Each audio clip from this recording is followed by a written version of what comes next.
suis un petit peu estomaqué d'entendre des propos aussi désobligeants. C'est pas trop l'usage dans ces assemblées, quoi qu'on puisse, quelles que puissent être nos divergences. Effectivement, on a eu une énorme tentative de lobbying, de manipulation des masses, de capture du débat démocratique par des énormes intérêts privés, de manière colossale. Effectivement, on a vu un lobbying se déployer, mais de manière perverse, insidieuse, dissimulée, pendant ces plusieurs mois. Ce lobbying, c'est celui des GAFA. C'est pas compliqué, il suffit de regarder à qui profite le crime. Alors je ne nie pas qu'on ait une partie des opinions publiques qui se soit finalement mobilisée, perfusée par des messages mensongers pendant des mois et des mois et des mois.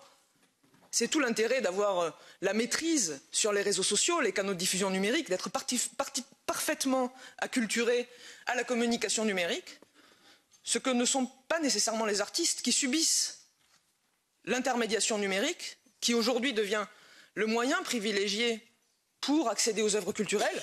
Mais le métier des artistes, c'est de créer. Ça n'est pas de penser la diffusion numérique. D'autres la pensent pour eux. Le problème, c'est qu'ils la pensent à leur profit propre et pas au profit des artistes. C'est ce qu'on a appelé le value gap, c'est ce qu'on constate depuis maintenant des années, c'est que la diffusion de la culture, des œuvres culturelles et des œuvres créatives se fait massivement par les canaux numériques et que les profits engendrés par cette diffusion numérique sont massivement collectés par les intermédiaires numériques et ne reviennent absolument pas au bénéfice des créateurs. C'est toute la culture européenne qui en souffre.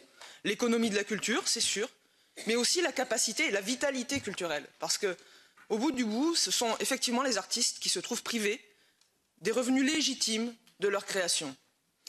Et j'attends de voir effectivement le détail du compromis qui aura été trouvé à l'issue du trilogue, mais des éléments que j'ai pu en recueillir, moi je voudrais saluer le fait que ce qui était pour les socialistes et démocrates une demande forte, à savoir l'article pré 14, qui pose le principe d'une rémunération des artistes, figure dans le compromis. C'était une demande forte de notre groupe et, encore une fois, il faut voir le texte dans le détail, mais que ça figure dans le compromis final, je pense, est une réelle victoire et personnellement, j'en suis très satisfaite.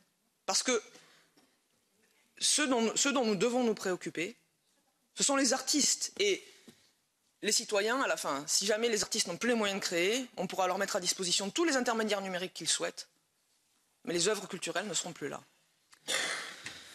Donc je voulais aussi revenir, ça c'est pour le contenu et le travail, l'engagement que nous devons avoir pour notre culture européenne et pour nos artistes européens.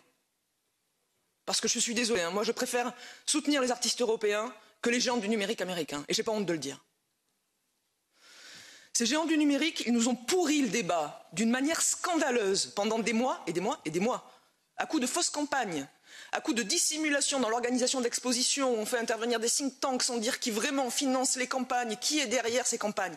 Derrière, c'est le CCIA, c'est le lobby numérique américain, qui accumule les écrans pour dissimuler en campagne spontanée des opérations de lobbying directes.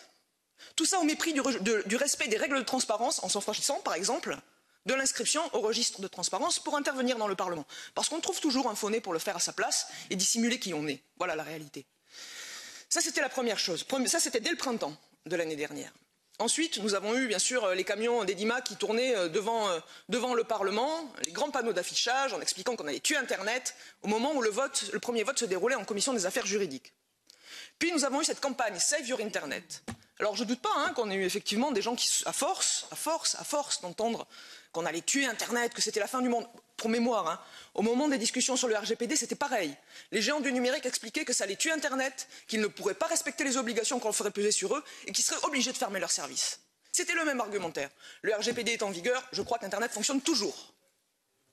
Et donc, ces mêmes géants du numérique qui nous font des grandes campagnes Save Your Internet, on voit que le site Internet, certes, a une adresse en .eu, mais que quand on regarde les adresses IP des machines, elles sont hébergées aux États-Unis.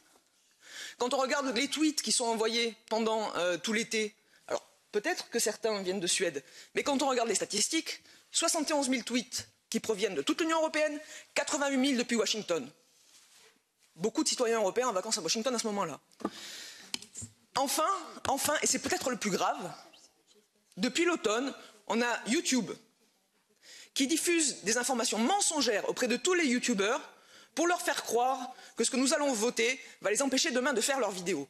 C'est évidemment faux et c'est évidemment grave parce que les collègues ont souligné la capacité de la jeunesse à se mobiliser et à se politiser. Et c'est très bien.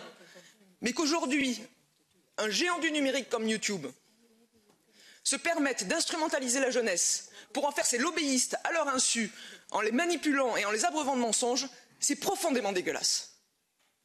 Et ça, je pense que c'est très grave en matière de qualité du débat démocratique, et c'est trahir. C'est ça peut-être le plus grave dans la trahison de la jeunesse.